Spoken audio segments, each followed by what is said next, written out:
मैं आप सबका बहुत बहुत शुक्रिया करता हूं कि आप आज power employees and engineers coordination committee की प्रेस कॉन्फ्रेंस को कवर करने के लिए यहाँ इस टाइम पे पहुंचे हैं। आज का जो बर्निंग मुद्दा इस टाइम पे हमें आपके सामने सरकार के सामने लाने के लिए आनंद फानंद में ये प्रेस कॉन्फ्रेंस बुलानी पड़ी, क्योंकि इस टाइम आपको पता है बजट का सेशन चल रहा है पार्लियामेंट में और जम्मू कश्मीर यूनियन टेरिटरी होने के नाते इस टाइम राज्यसभा में हमारा बजट जो है पेश किया जा रहा है और राज्यसभा में हमारी जो ग्रांट्स के ऊपर डिस्कशन हो रही है और इस टाइम पे हमारे पावर सेक्टर के लिए जो हमारी सैलरी के प्रोविजंस हैं, जो 30,000 मुलाजिम हैं उनकी सैलरी जो है स्टेक पे है, क्योंकि जो हमारे पावर डिपार्टमेंट की कॉर्पोरेशंस में जो उसको अनबंडल किया गया और हमारे साथ ये वादा किया गया था कि आपके जो एम्प्लॉयज हैं उन पे किसी भी तरह का इसका प्रभाव नहीं पड़ेगा और आपकी सैलरी जो होंगी इंसुलेटेड होंगी फ्रॉम ऑल प्रेशर्स। आज की डेट में ऐसा हो रहा है कि हमारी सैलरी जो है ग्रांटिंग एड के माध्यम से हमारे तक पहुंचाई जा रही है और उसकी वजह से हमें काफी डिले करना पड़ा। पिछले 1-1.5 साल में हमारे मुलाजमों को काफी सफर करना पड़ा, क्योंकि हमारी सैलरीज 1-2 महीना डिले हो रही हैं। और आज की डेट में फिर से बजट में ग्रांट इन एड के माध्यम से अगर हमारी सैलरीज को डिस्पर्स किया गया और हमारे और दीगर जो डिपार्टमेंट्स के एम्प्लॉयज हैं उनके बीच में एक डिस्क्रिमिनेशन की जा रही है, क्योंकि हमारे जो मुलाजिम हैं उनको पेसिस गवर्नमेंट ने एक पेसिस करके एक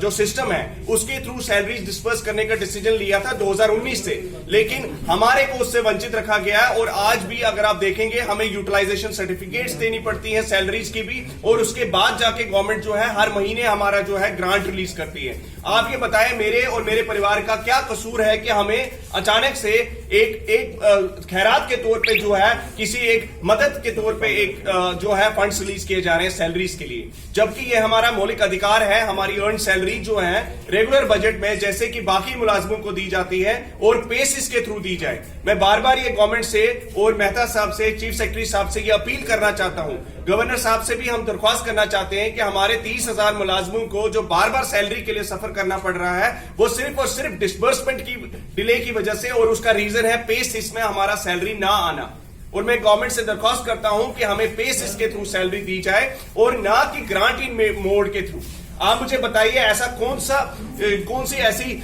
रुकावटें हैं जिसकी वजह से कि हमारी सैलरी को ग्रांट इन एड में डाला जाए। आपका एक फिक्स एक्सपेंडिचर है, रेकरिंग एक्सपेंडिचर है सैलरीज, जिसकी की यूटिलाइजेशन सर्टिफिकेट के लिए बार बार हमारा छोटे से छोटा मुलाजिम जो है वेट कर रहा है सैलरी के लिए 2-2 महीने। आज हमें कोई बैंक जो है लोन देने के लिए तैयार नहीं है, क्योंकि हमारी इरेगुलर सैलरीज हो गई हैं। हमें ये नहीं पता होता कि हमारे अगले महीने की 10 तारीख तक हमारी सैलरी आएगी या उससे भी 2 महीने बाद आएगी। तो आज की डेट में एक बेसिक डिस्बर्समेंट ऑफ सैलरीज का इशू लेके हम सब सामने आए। दूसरा, मैं गवर्नमेंट से ये याद दिलाना चाहता हूं, अनबंडलिंग में जो वादे किए गए थे क्रिएशन ऑफ पोस्ट को लेके, हर एक को ये बताया गया था कि सर्कल बनाए जाएंगे, डिवीजन बनाए जाएंगे, कंज्यूमर्स को फायदा होगा, स्टाफ की सैंक्शन स्ट्रेंथ इंक्रीज की जाएगी, एग्जीक्यूटिव डायरेक्टर्स को रोल इन किया जाएगा, चीफ इंजीनियर्स की पोजीशंस इंक्रीज होंगी, एडब्ल्यूएस की पोजीशंस इंक्रीज होंगी, down the line staff increase होगा। लेकिन ऐसा कोई भी स्टेप 2019 में अनबंडलिंग हुई और अभी तक ऐसा कोई भी स्टेप नहीं लिया गया, जिसके खिलाफ हम आज बजट में भी बार बार ये कहना चाहते हैं कि क्रिएशंस को अप्रूव किया जाए।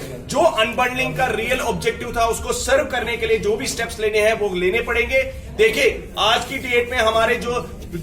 कॉर्पोरेशन के बोर्ड ऑफ डायरेक्टर बनाए गए उसमें बाहर से नॉन एग्जीक्यूटिव चेयरमैन को लाया गया, लेकिन हमारे इंजीनियर्स को इग्नोर करके अभी भी एग्जीक्यूटिव डायरेक्टर, अभी भी मैनेजिंग डायरेक्टर की पोजीशंस खाली हैं। दूसरा, मैं बताना चाहता हूं क्या कसूर है मेरे डेली वेजर का कि वो 2018 से रेगुलाइजेशन के लिए इंतजार कर रहा है जब उसकी डीपीसी हो चुकी है। मेरे श्रीनगर के भाई आज भी 2018 से रेगुलाइजेशन के लिए तरस रहे हैं जबकि उनकी डीपीसी हो चुकी है। मेरे जम्मू के भाई डेली वेजर्स जिनकी डीपीसी हो चुकी है उनके रेगुलाइजेशन ऑर्डर्स इस अनबंडलिंग की वजह से रुके हुए हैं। मुझे बताइए, जब अनबंडलिंग का जो डॉक्यूमेंट रिलीज किया गया उसमें यह वादा किया गया कि आप सबके जो मौलिक अधिकार है, जो आपके rights as a government servant है,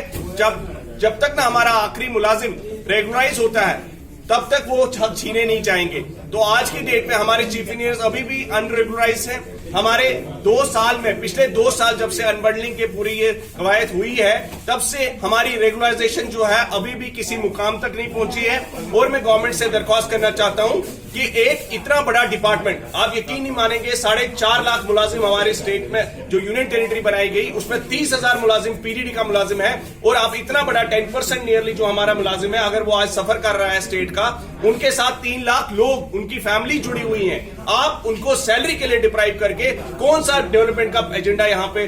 जो है प्रोपोगेट कर रहे हैं। दूसरा, मैं विजिलेंस कॉर्पोरेशन से भी, जो आज एंटी करप्शन ब्यूरो है, उनसे भी दरख्वास्त करना चाहता हूं। आप आज इमीडिएटली जब FIR रजिस्टर कर रहे हैं, आज हमारे किसी चीफ इंजीनियर के खिलाफ FIR रजिस्टर की गई, तो आप डायरेक्टली उनकी कैरेक्टर असैसिनेशन की तरफ जा रहे हैं। आप मीडिया में उसको रिलीज करके, अभी आपकी प्रिलिमिनरी इंक्वायरीज हुई हैं सर, अभी किसी कंक्रीट चलान तक नहीं पहुंचे हैं, और आपने मीडिया में सिलेक्टिवली रिलीज किया कि आप भी एक किस्म से जो है एक मीडिया गैलरीज को प्ले कर रहे हैं। किसी के कैरेक्टर असैसिनेशन का राइट